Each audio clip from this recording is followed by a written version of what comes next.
So this is our pride and joy, the Ranger Commanche 521, Z521. So let's have a look at front to back. Up the front we've got the 101 pound, 36 volt Minn Kota Fortrex cable steer. It's our first cable steer electric, but mate, they're unbreakable, so you really wouldn't go with anything else, I don't think. The Rance HDS5, just for our sounding up the front. You can see it's got a nice control panel, so when we're fishing shallows we can control the tilt and trim on the motor, accessories, nav lights and the live well from the front. Up the front of the 521 Commanche, it's actually got this section here is extra padded, and it's great on your back when you're standing up all day. It's really nice. The cleats fold down. See our rego is Hobie with the N on the end for New South Wales. So Hobie look after us throughout the year, which is fantastic. And couldn't do it without them. Nice little platform here when you're locking and unlocking the front of the boat when you're launching. Pretty standard with these style bass boats. The rod straps, so we can we normally store about 4 or 5 rods on each side. Same thing on the other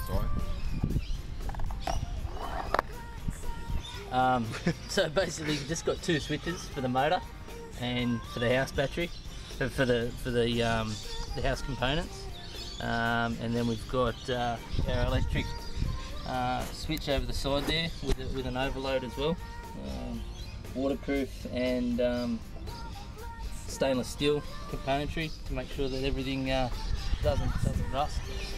Ranger comes with a 4-bank battery, so we've got a 36 volt system which runs 3 batteries and a standard and a deep cycle for the house battery.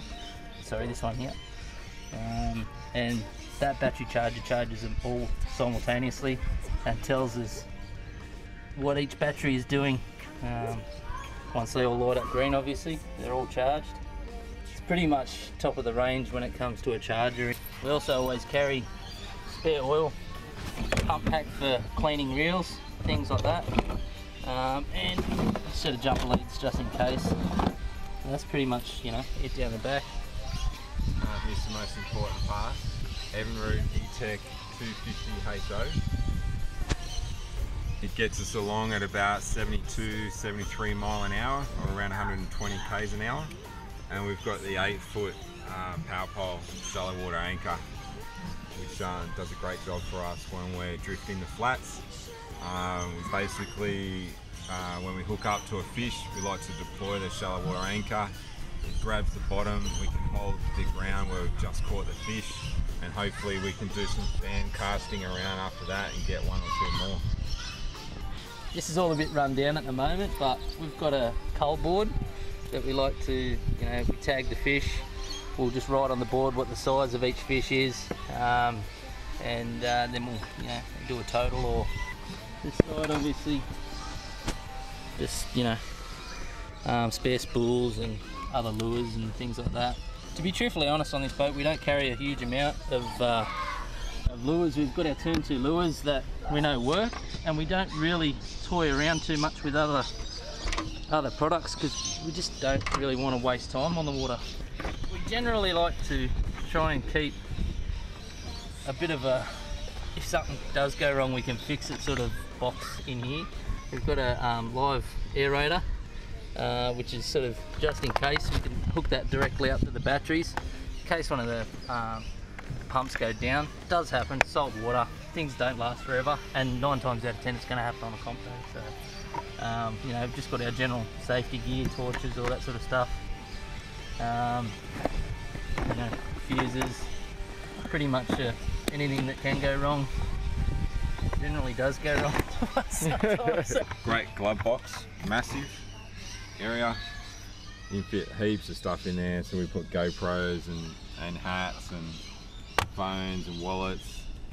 The sound system, which you've got to have when you're on the water, helps you when you're down, pick yourself up. Basically just got go-to lures in the step, smash baits in the pride position. Put them in the little packets like that. Makes them a bit easier to get to. Keep all our hooks and jig heads and things in a fly box. I was just explaining before. It just keeps them sharp. If they fall over, you know, nothing comes out. Pretty nifty little trick I've learned over the years. And then up here, the business end. Basically just as many rods as we can fit in, which kills us rigging, but it is what it is. All the cyborgs, we find, you know, when you're given a rod like that, you're just so thankful for it. Bloody out of cyborg rods. If you haven't had a look at them, you're doing yourself an injustice, really. We've basically got all of our groups, tournament part. Basically got all of our, you know, jig heads in separate boxes. Like I said before, we don't carry, you know, we've got a box of blades and a box of assorted hard bodies, and that's pretty much it. We don't really carry that much gear because we know what we use works, so we just don't keep swapping and changing. We just use the same stuff, keep the lure in the water. It works, so why go looking for other stuff, you know? And then from there, we've pretty much just got safety gear, you know, jumpers, and wet weather gear, and that's about it. That's our boat. The Ranger Z521 Commanche. Great boat. It's unbelievable in chop.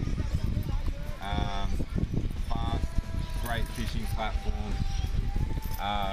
Pretty much our dream boat. Absolutely, it was, yeah. First day we boat. saw it, we said that's the boat. If ever you could own a boat, that's it. And we never ever thought we'd own it. Never in a million years. And all of a sudden, bang. Thanks for watching, guys. Cheers.